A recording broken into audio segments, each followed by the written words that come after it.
Pasadong alas 12 na ng hating gabi na ako natapos magtrabaho. Katunayan, 11 o'clock ang talagang pagtatapos ng inorganize naming Christmas party sa isang hotel. Ngunit dahil sa mga kalat na iniwan ng mga bisita, natagalan kami sa pagliligpit. Ang totoo niyan, ako lang ang umuwi sa aming magkakaklase. Lahat sila'y naisipang mag-stay sa hotel dahil may balak pa silang uminom. Gustuhin ko mang uminom ay hindi ko magagawa dahil dala ko ang aking sasakyan. Hindi ko rin gaanong kaklose ang mga kaklase ko, kaya nagpasya akong sa bahay na lang iinom. Kaysa naman makipagplastikan ako sa mga taong hindi ko naman gustong makasama. Kanina pa kasi ako na-out of place doon.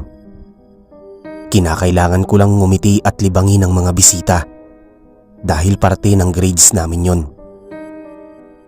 Pero kung isa lang siguro akong guest doon, baka nagsolo na lang ako ng lamesa para lang makalayo sa mga taong maiingay.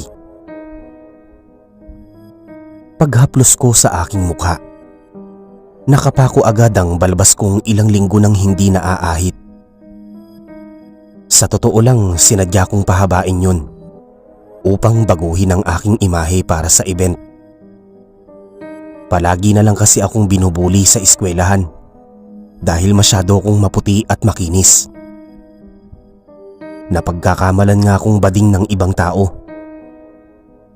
Kaya naman kahit labag sa loob ko, sinubukan kong magpatubo ng balbas para madagdagan ang aking pagkabarako. At hindi naman ako nagsisi sa desisyon kong yon. Nasa kalagitnaan ako ng biyahe nang biglang huminto sa gitna ng daan ng sasakyan ko. Kahit anong start ko rito, ayaw na nitong umandar. Katatapos ko lang magpagas ng umagang yon, kaya nagtaka ako kung bakit ito huminto. Bahagya akong nainis. Kung kailan kasi nasa gitna ako ng madilim na kalsada, doon pa ako nasiraan ng sasakyan. Paglingon ko sa paligid, walang ibang makikita doon kundi ang matataas na mga damo at matatabang mga puno. Nanlumo ako. Saan naman kaya ako hihingi ng tulong? Wala rin naman akong matawagan na pwedeng mag-ayos ng sasakyan ko. Parehong nasa abroad ang parents ko, kaya mag-isa lang akong tao sa bahay. Hinampas ko ang manabela at nagpakawala ng mura. Hindi ko alam kung binibigyan ba ako ng pagsubok dahil sa kagustuhan kong palaging nag-iisa.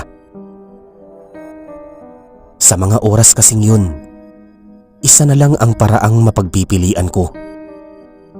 Magchat-chat ako sa mga kaklase ko para magpasundo at doon na sa hotel matulog kasama sila. Nasa puntong magtitipa na sana ako ng mensahe nang bigla kong maalala kung paano nila ako ipahiya noon sa loob ng classroom. Ako yung madalas nilang gawan ng mga biro para sumaya lang ang buong klase kapag walang proof. At yun ang isa sa mga masasaklap na karanasan ko bilang estudyante. Sa tuwing maiisip ko yun, bigla akong napapapikit sa pagkahiya. Lalo na sa tuwing makikita ko kung paano tumingin sa akin ng ibang mga taong nakakarinig ng kanilang biro tungkol sa itsura at porma ko. Nagbago ang isip ko. Hindi na ako manghihingi ng tulong sa kanila. Bahala na si Bathala kung paano ako makakauwi sa gabing yun. Nang maligaw ang paningin ko sa labas, natanaw ko ang isang paparating na asong puti. Huminto ito sa bandang gilid ng aking sasakyan at tumingin sa akin ng makahulugan. Bahagya akong kinilabutan. May hindi lang kasi tama sa paraan ng pagtitig nito. Para bang may nais itong ipahiwatig na hindi ko maunawaan. Ibinaling ko sa ibang direksyon ang aking paningin. Ngunit nagulat ako nang makakita ng iba pang mga asong paparating. Huminto ang mga ito sa harap ng aking sasakyan. Nagsimulang tumayo ang balahibo ko. Lalo na nang makita ko sa side view mirror na may mga aso na rin sa likuran ng aking kotse. Lahat ng mga ito, matalim ang titig sa akin. Tahimik lang sila sa kinaroroonan habang abala sa pakikipagtitigan sa akin. Hindi rin nila binubuka ang kanilang mga bibig. May mali na talaga sa aking paligid. Hindi ako sigurado sa naiisip ko pero parang tao sila kung tumitig sa akin. Pumikit na lang ako at nanigas sa kinauupuan. May ilang minuto akong natahimik. At sa muli kong pagdilat, iginala ko ang aking mga mata. Lumundag ang puso ko sa gulat nang mahagip ang isang punong katapat ng bintana ng sasakyan ko. Nakatayo doon ang isang lalaking tao ang katawan, ngunit aso ang ulo. Nanginig ang mga kamay kong nakahawak sa manabela habang pinagmamasdan ang kaanyuan nito. Wala itong suot na damit, kaya kitang-kita ko ang makakapal nitong balahibo sa buong katawan. Napupuno din ng balahibo ang magkabilang gilid ng mukha nito. Matalim naman ang pula nitong mga matang nakatitig din sa akin. Paglabas nito ng mga pangil sa bibig, mabilis akong yumuko at pumikit. Nanginginig na ang buong katawan ko. Paulit-ulit akong nagdasal na sana'y mawala na sila sa paligid ko. Halos hindi na ako makahinga sa labis na sikip ng dibdib ko. Pahigpit ng pahigpit ang pagkakahawak ko sa manabela. Halos isiksik ko na ang sarili sa kinasasandalan. Pati mga labi ko ay nanginginig na rin. Hindi ko na alam kung ano ang gagawin.